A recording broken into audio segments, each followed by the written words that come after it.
Politiek kan spannend wezen, zelfs in Friesland. Onder eind van de 18e eeuw stier het bestuur van uw provincie flink op zijn kop. In de jaren van 1796 om het en mei 1798 wie Friesland zelfs het meest radicaal revolutionair bestuurde gewest van de Republiek der Zeven Verenigde Nederlanden. Het wie een roerige tijden, met maatschappelijke onrust, vluchterij en deden. En het eindresultaat wie per vast net wat elke in stribben hier. De vrijheid die het alle gewesten heen, wat in 1798 inleveren en Nederland wat een eenheidsstaat. De Bataafse Republiek, centraal bestuurd uit Den Haag. Qua daarna waard Nederland zelfs net volle meer als een onderdeel van het grote Frankrijk van Napoleon. Zo om het jaar 1780 heen gaat het min met Nederland. Er is, na de tijd van Marijke Mooi en de Ljouwert op Nassau's, een nieuwe stadhouder, de baas in ons land. Willem V. Willem V is net bepaald populair. De Gouden Eeuw is al een mooi skoft voorbij en het optimisme van de 17e eeuw is voort. En slimmer nog, de economie staat in. Dat komt mooi omdat er oorlog vierd wordt met Engeland. Handel en schipvaart komen stil te liggen en krijgt daarvoor in Nederland altijd het meeste geld aan. Meesten beginnen te klaaien en jouwen de stadhouder de schuld van de ellende.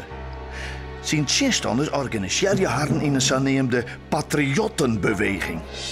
Dat is een brede groep van burgers die het bestuur van het land oorschouw wil. De patriotten die willen dat meer mensen toegang krijgen naar de politieke en bestuurlijke baan en net alleen de oude regenten. De leider van de Friese patriotten is Koert Lambertus van Bijma. Hij beziekt zo vol mogelijk mooistanders te krijgen en op die wijze gaande wij de macht over te nemen. Maar dit leek het in 1784 te misleren. In 1787 beziekt het van Bijma het wel. Nou, met geweld. Een groepje patriotten neemt in Fransje de wapens op om een echte staatsgreep te plegen. Maar Willem V liet hem niet samen verjaaien. Hij vreegt het Pruisische leger om hulp. De Pruisen komen graag even uit Duitsland bij om haar goede boerman Willem V te helpen. Het leger is zo sterk dat de patriotten net eens de slag ondoren. Ze naaien vlug uit en vlechtje naar het boeteland. Een van de bekendste patriotten die het land verlitten had is Eise IJzinga. Een soort patriotten loeken naar Frankrijk. Daar is een revolutie ondergaan. De machtige koning Lodewijk XVI wordt verjagen en het volk zelfs neemt de macht in handen. Als de Fransen in 1794 Nederland binnenvallen, steen je dan een soort mensen op straten te joegeien. De patriotten komen mooi waarom en nemen de bestuursplakken in. Ze maken een eind aan de macht van de oude regenten. Dat gaat net altijd like vreedzaam. De graven van de Nassau's in Ljouwert worden schijnd en plonderen. Er wordt zelfs voetballen met de schedels van de Nassau's. Dit zet wat kweerbloed bij mensen die het wel oranje gezind binnen. In 1797 breekt het Kalmer oproer uit. Voor het Ruchthuis in Kalm roepen mensen oranje boven. En er komt een dikke vluchterij van. De valledeerden en het radicale bestuur straft de oranjegezinde opstandelingen met hudde hoon. Maar er is meer te redden.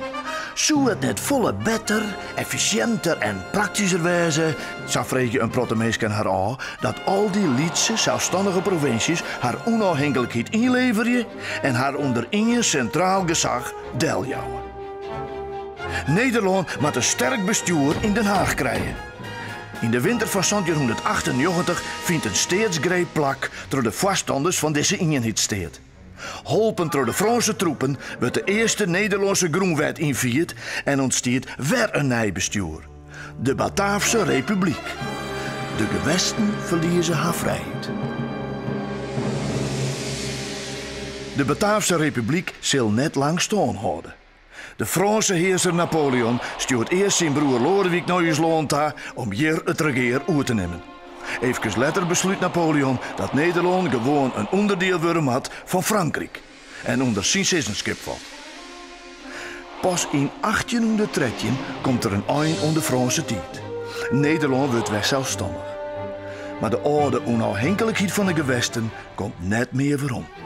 Tenai bloedt Friesland onderdeel van wat nou het Koninkrijk Nederland jitten zal. Het is voorgoed gebeurd met de oude Frieske vrijheid. De zoon van stadhouder Willem V wordt koning. Koning Willem I. Er breekt weer een nieuwe tijd om.